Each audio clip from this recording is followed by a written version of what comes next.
Bonjour à toutes et à tous, bienvenue pour ce nouveau quinzomadaire où, comme à mon habitude, comme tous les 15 jours, je vais faire le point sur le CAC 40 à l'aube de cette rentrée. Je vais analyser deux valeurs. Ça sera la dernière fois que je vais analyser deux valeurs.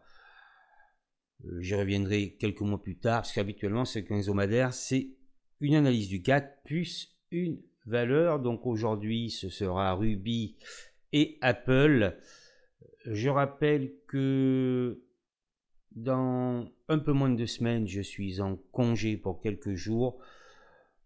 Je pense quand même à pouvoir assurer quinzomadaire, mais ce sera probablement qu'une analyse du CAC 40. Effectivement, ça va être très compliqué puisque je me déplace. Effectivement, et comme d'habitude, si vous êtes client, je suis ultra disponible même pendant mes congés, et bien évidemment, l'édito stratégique hebdomadaire sera assuré. Allez, on commence. C'est la rentrée. Lundi, le CAC était à 7703 points. On voit, là c'est l'unité de temps mensuelle, bien sûr qui est importante parce que lundi c'est un nouveau mois. Nous voyons bien sûr, comme je l'ai déjà répété, que nous sommes nettement en tendance haussière. Mais là, vous voyez que c'est un doji, c'est-à-dire qu'une incertitude. Hein, vous avez une incertitude. Nous sommes en dessous de la moyenne 7 qui décline un petit peu, la moyenne 7 en bleu. Alors, ce qui nous intéresse également, c'est l'hebdomadaire. Et pour ceux qui me suivent, vous savez parfaitement que nous sommes dans un range. Hein, c'est-à-dire que, effectivement, on va dire, grosso modo, tant que l'on casse pas Kijun, si vous voulez, le bas du range ici, ce n'est pas très dramatique. Et même si on cassait Kijun, nous avons une zone de support après vers les 7240 points. Ce que l'on remarque sur l'hebdomadaire, c'est que j'ai tracé, vous voyez, un petit canal haussier, donc dans ce range, vous voyez. Donc là, nous avons un retracement sur le haut du canal haussier, ce qui fait que globalement, on peut considérer que ce n'est pas plus mal. Bien sûr, on va voir l'avenir, on va voir la semaine prochaine, le mois de septembre, avec ce qui se passe en France actuellement, les problèmes politiques, hein, donc les agences de notation qui vont donner leur avis sur la dette de la France, etc.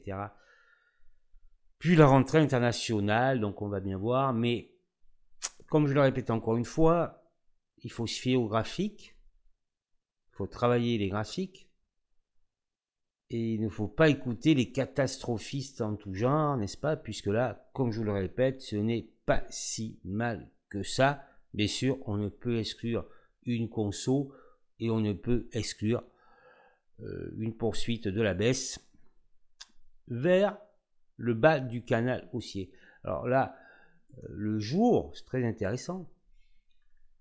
Voilà, donc c'est globalement neutre, mais nous avons fait un petit plus haut ici, hein, d'accord, donc il valide un peu ce canal haussier. Donc on va sur la borne haute de ce canal haussier.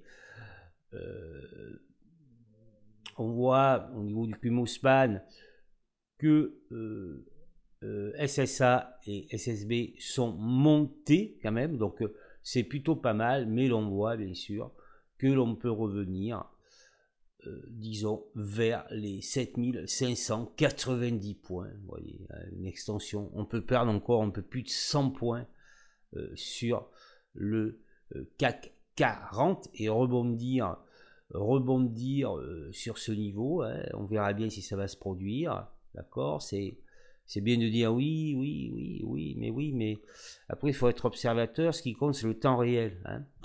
On pourra avoir une extension ici, donc on pourrait éventuellement enfoncer ces 7590 points. Et vous voyez que ici, nous avons le gap hein, à 7326 points. Ce que je veux dire que si l'on enfonçait le canal, ce ne serait pas dramatique, puisque là, on réintégrerait totalement un range jour, parce que nous pourrions avoir, en gros, grosso modo, un range jour un peu plus étendue, avec une base vers les 7280 points, d'accord, voilà. Donc, qu'est-ce que ça donne en intraday? Bien sûr, c'est baissier, hein, on voit que c'est baissier, d'accord, donc là, bien évidemment, on voit qu'on a une résistance court terme au niveau de Kijun-sen à 7768, et après, ici, sur le sommet, l'ancien sommet, les 7820 points, on remarque également le 4 heures. Alors le 4 heures, vous avez, voyez, cette grosse résistance à partir des 7820 points avec la M20 descendante et Kijun-sen ici. Donc c'est vrai que lorsqu'on voit ce graphique, on peut penser que la conso va continuer et que les événements politiques de cette rentrée, notamment avec le vote de confiance du Premier ministre le 8, sera le prétexte idéal pour faire chuter les marchés. Mais bien sûr, on voit quand même qu'on est encore nettement haussier. Il n'y a pas de risque de rupture de tendance sur le CAC 40 à long terme. On voit que on est dans un canal haussier hebdomadaire et un range, ok. Donc, ce qui nous intéresse, c'est de savoir si le CAC va aller chercher les 7590 points, extension, on compte toujours une extension avec les algos, correspondant au bas de ce canal. Dans le cas d'une rupture franche de cette zone, on peut faire une extension, hein, d'accord. On irait chercher déjà la base du gap ici à 7410 points grosso modo, hein, voilà. Donc c'est ce qu'on surveille. Et puis si toutefois il y a un remont technique, on surveille les 7770 et les 7820, déjà 7830, qui sont déjà une résistance beaucoup plus importante, 7820, 7830. Voilà pour cette analyse du CAC 40. Je passe maintenant à Ruby. Ruby, je sais que j'ai beaucoup d'admirateurs sur le forum. 28,28 €. Vue trimestrielle, parce que qu'est-ce que l'on remarque sur Ruby? Alors oui, Bolloré, ils sont tous arrivés. Bon, oui, très bien, très bien. Mais on remarque sur Ruby, ce que l'on remarque sur Ruby, c'est que c'est une valeur qui performait, qui superformait même, une très belle valeur, avec une forte hausse, surtout qui commence sur le franchissement de cette résistance, c'est-à-dire qu'une forte hausse qui commence en janvier 2015, d'accord, là on est à 14,30, puis on atteint, si on prend la dernière bougie, on fait une extension en avril 2018, donc ça dure plus de 3 ans, les ici 41 €, donc on fait un x3 en 3 ans, et on voit cette hausse fulgurante sans consolidation. Bon, et ça, qu'est-ce qui se passe? Eh bien, ça ne dure qu'un temps en général, et après, donc il peut y avoir un retracement plus ou moins significatif, d'accord. Et on voit que ce retracement s'est approché du Kumo trimestriel haussier qui, comme vous le savez, le Kumo, mais même un Kumo 5 minutes, hein, est un support important, d'accord. Le Kumo est un support important. Donc là, on a, je dirais, retracé la plupart, voilà, quasiment toute la hausse, presque toute la hausse depuis janvier 2015 pour aller s'approcher du Kumo span.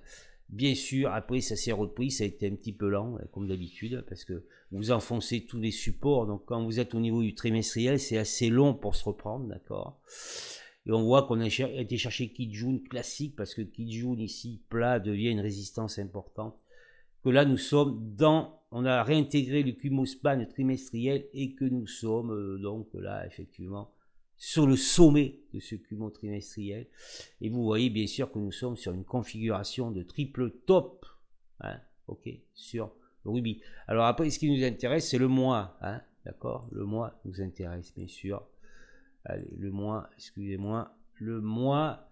Alors le mois, on voit que là, bien sûr, nous sommes la configuration en triple top est beaucoup plus significative. Donc on a, vous voyez, on était chercher quasiment le sommet du Kumo baissier ici, Kumo vert baissier, d'accord. Retracement avec extension de la M20 ici en pointillé. Et on revient tester le sommet de ce Kumo haussier, d'accord, de ce Kumo baissier, excusez-moi, avec une légère extension. Bon, ok. Mais là, on voit que l'on est bien sûr triple top, on pourrait même dire quadruple top quasiment, sur une résistance très importante et surtout sur un range et sur le sommet de ce range. Bien évidemment, vous voyez que la M20 progresse, donc ça c'est plutôt bon signe, d'accord. Et vous voyez qu'il y a un petit angle Kijun-sen ici, d'accord. Mais si vous voulez triple, quadruple top, sommet de range, ça veut dire que la probabilité de retracement est assez élevée. Et c'est vrai que j'en parle de plus en plus, notamment sur le forum. Alors, si on applique l'hebdomadaire, donc extension, hop, et là, bien sûr, là, on sort du Kumo, forte résistance, gros retracement sur Ruby. Là, c'était intéressant à ce niveau-là, d'accord, au mois de mars, puisqu'on s'approche du précédent support ici. Et là, ça passe, grosse extension haussière du Ruby. Et là, vous voyez, on arrive sur le sommet, donc retracement. Et là, on voit que la M20 fait office de soutien au cours. Je l'avais dit d'ailleurs qu'on irait chercher vers les 27,50, je l'ai dit sur le forum.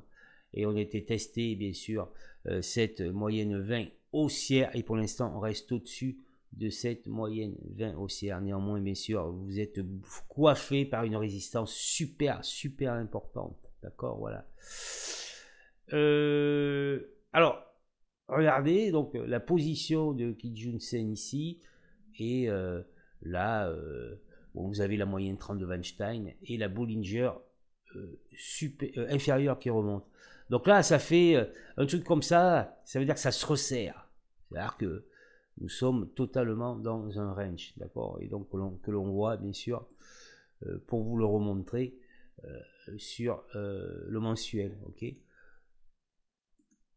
Donc là, ce que je veux dire dans ce genre de config, si toutefois on enfonçait la Bollinger inférieure, ce serait assez intéressant parce que là si vous voulez, la probabilité que l'on touche Kijun-sen est quand même assez faible. Mais si on s'en approchait, ça serait intéressant. Ça déclencherait automatiquement une reprise du titre. Donc là, bonne nouvelle, on tient la moyenne 20. Donc on voit l'importance de ce support dès, on va dire, 27,44. Hein. Alors après, il peut y avoir des extensions baissières, ce sont les algos. Hein. Les algos sont là pour vous faire commettre des erreurs et manipulent votre psychologie. D'accord? Voilà. Donc il faut être froid et déterminé devant ces écrans, n'est-ce pas? Voilà. Ok, donc là pour l'instant, tout est bon. Alors, on va s'intéresser maintenant à l'intraday avant d'aller voir le jour. Alors, l'intraday, bon, voilà, forte chute de Ruby, ça je l'avais indiqué. Reprise, donc là forcément, là il y a une forte reprise, un truc comme ça, ça retrace. Là vous arrivez sur un sommet maximal de retrace, voilà, de montée du titre. Hein, donc retracement, je vais dire qui est tout à fait classique. Le 15 minutes est dans un range. D'accord, le 15 minutes est dans un range. Ok, bon, c'est que du 15 minutes. Voilà, alors voilà, là c'est très intéressant. Donc on voit l'importance de conserver ces 27,44 et là de conserver ici, vous voyez, les 28 grosso modo. Hein, d'accord, voilà, ok. Donc, voilà, donc là c'est plutôt pas trop mal, vous voyez, on a un canal aussi, on pourrait le tracer, c'est pas trop mal. Ça fait un peu range, mais en connotation haussière, j'appelle ça, on peut tracer un canal. Et vous voyez quand même que les SSA et SSB montent, mais là qu'on a croisé, donc on est dans un range, on a croisé parce qu'on a pris une forte chute. Mais là, c'est pas trop mal pour un 4 heures, donc bien sûr, après, ce qui va nous intéresser, c'est l'unité jour Voilà, très très très intéressant parce que cette reprise de la M20 correspond à une reprise du Kumo. Donc là, c'est un Kumo très fin, c'est haussier. On préserve le Kumo span et là, on voit l'importance. On voit l'importance, d'accord, des 27,44. Alors là, on pourrait tracer, vous voyez, voilà, hein, ok. L'importance des 27,44 et l'on voit après extension, on voit après l'importance ici des 26, hein, on le voit bien, des 26,60. Ok, ok. Donc, on pourrait se rapprocher des 27,40, peut-être. Mais après, vous voyez qu'il faut tenir les 26,60. Comptez encore une fois, permettez-moi de le redire, qu'il peut y avoir une extension du logarithmique baissière succincte. D'accord? Voilà, on voit cette importance de tenir cette zone. Après, bien évidemment, ça serait beaucoup plus compliqué si on enfonçait, d'accord, cette zone. Voilà. Alors, après, bien évidemment, vous comprenez qu'il faut dépasser les anciens sommets. Hein, mais là, c'est quand même voilà, assez compliqué. Hein, assez compliqué. Regardez, après, on pourrait aller revenir jusqu'aux 30, vous voyez. Mais sur les 30, ça serait encore assez, ça serait la bataille. 30 euros, 30,50 € peut-être. Voilà, donc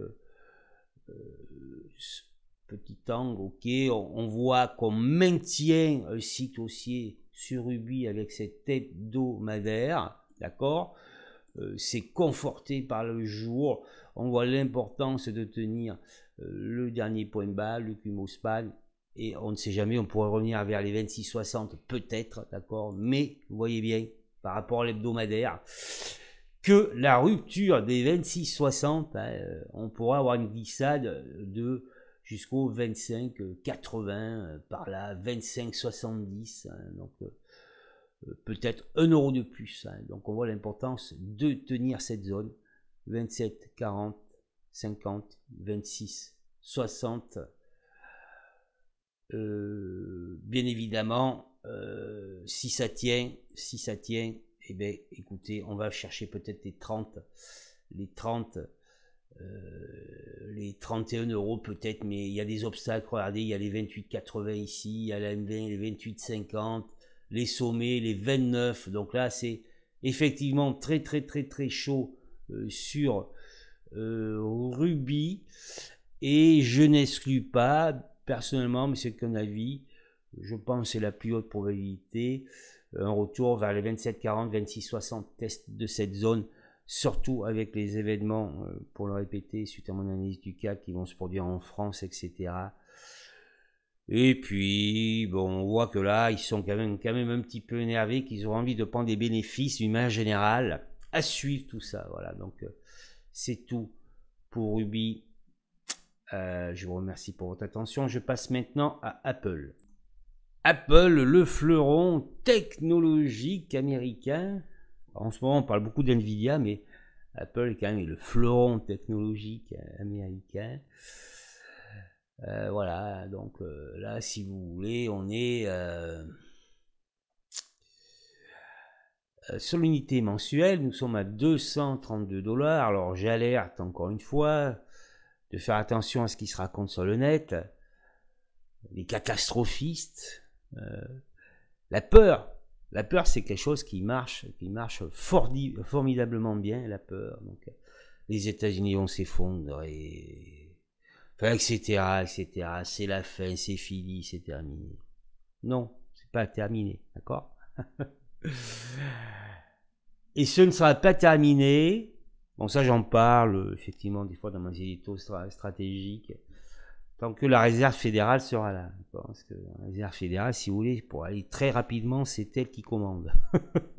Très vite, hein. Je ne vais pas faire de politique. Ok? Ok, donc les gars, quand ça vous dit, ouais, non. Voilà. Donc Apple, on remarque que effectivement, elle est rachetée sur des creux, hein, sur des creux. Voilà, là on tient nettement, si vous voulez, la M7 par exemple est tenue, hein, donc c'est très très belle valeur. Donc là effectivement sur une hauteur de la M7, on est proche de la M20, on va tester, là on va tester, vous voyez, au maximal la Bollinger inférieure. Donc là, dans ce cas-là ici, c'est quand même une zone très importante de rebond. Mais ce que je veux dire, c'est que à ce moment-là, c'est toujours pareil, hein, donc nous sommes en 2022, hein, on vous dit c'est la fin, c'est fini. C'est comme en bruit ce que l'on a adoré, c'est-à-dire que le meilleur titre mondial qui va être attaqué plus que d'habitude, mais ce qui est tout à fait explicable graphiquement, on va vous dire, bah non. Mais souvent ceux qui le disent, alors il y a ceux qui racontent n'importe quoi, qui connaissent rien à la bourse, mais il y a ceux qui vous le disent par intérêt. Comme je le dis, bon, lisez les maximes de La Rochefoucauld. Ça se lit très bien. Ok, donc voilà. Là, on voit bien sûr l'office, le support de la M20 hein, sur Apple, comme ici. Donc on voit que bien sûr, lorsqu'Apple se retrouve sur la M20 mensuelle, déjà, cela représente une opportunité éventuelle d'investissement de DCA suivant vos objectifs, vos stratégies, votre capital. Donc là, on voit qu'il y a une extension sur l'attaque des obligations américaines, l'attaque de la politique, de, grosso modo, Donald Trump, qui a été un petit peu fort, donc il s'est vite rattrapé quand il a vu que les obligations américaines étaient attaquées. Mais ça, c'est... Comment dire, c'est ceux qui vraiment gouvernent vraiment le monde, hein, qui lui ont fait comprendre qu'il fallait qu'il se calme un petit peu, d'accord, voilà. Pareil, je ne développerai pas, c'est pas le but de la vidéo. Et l'on voit, bien sûr, là actuellement, une reprise forte d'Apple sur la M20 mensuelle, encore une fois, d'accord, voilà.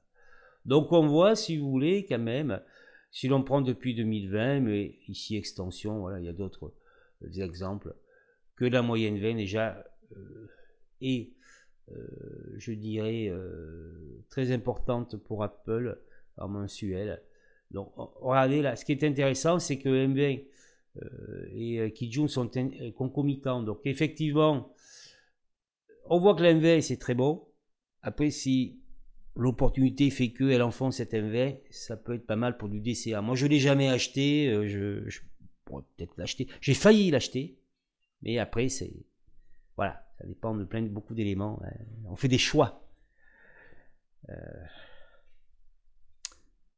Comme disait le cousin à des amis qui étaient traders professionnels, c'est facile parce que déjà vous avez beaucoup d'argent et en plus vous ne gérez pas votre argent, donc c'est beaucoup plus facile. Puis vous avez la carte bleue illimitée. Si vous n'avez pas la carte bleue illimitée, il faut faire des choix. Voilà. Donc on voit l'importance de ce fleuron et on voit surtout son importance de pouvoir entrer sur la valeur lorsqu'on attaque la moyenne 20. Alors, très vite. Voilà. Donc là, on voit qu'on a une belle reprise d'Apple. On voit sur l'attaque d'avril que l'on reste bien sûr au-dessus du précédent point bas ici. Donc ça, c'est très classique des attaques algorithmiques. Mais là, bien sûr, à ce moment-là, vous avez très peur. Parce que c'est très fort, c'est très violent. D'accord ? Excessif et violent. Donc ça, l'être humain, il déteste ça. Au niveau psychologique, voilà, la violence, ça le calme tout de suite. D'accord ? Et il a encore plus peur. Vous voyez, ça c'est... C'est pour ça que j'insiste de bien connaître les graphiques, parce que c'est sur ces excès de violence que l'on peut, je dirais, faire du bon ramassage. Voilà, Apple est un exemple, hein, bien sûr. Bien sûr, il faut éviter le mythe du point bas. Hein. Il ne faut pas dire... il faut dire, allez, parce que vous êtes dans une stratégie visionnaire de DCA. D'accord ? Voilà. Donc là, on repasse au-dessus avec ce gap nettement. Voilà, on passe la résistance. On revient nettement haussier en jour. On voit l'importance ici des 224 $, bien sûr, de ce support. Et après, de Kijun à 218 $. Après, si vous voulez, Apple, pour moi, c'est intéressant de l'acquérir sur un creux. C'est un peu comme Air Liquide. D'accord ? Voilà. Là, je vous fais un petit détail, mais C'est juste que je vous ai bien expliqué que c'est une valeur très intéressante sur un creux, d'accord? Qu'est-ce que donne l'hebdomadaire? Ah, très intéressant, bon, très intéressant. Alors voilà, vous voyez l'extension, hein, donc là, ok, donc le Kumo, gros support, mais on a des extensions. C'est pour ça, bon, le truc c'est que tu te dis, on est dans le Kumo hebdo, c'est super, c'est génial, oui, de forte probabilité que ça remonte, mais on peut avoir des extensions. Donc là, il y a, c'est quoi la leçon? La leçon, c'est que déjà, on ne met pas le paquet sur la base du Kumo, hein, et deuxièmement, si vous mettez le paquet, vous mettez un stop très court. Hein. C'est plus, après ça dépend de ce que vous voulez faire.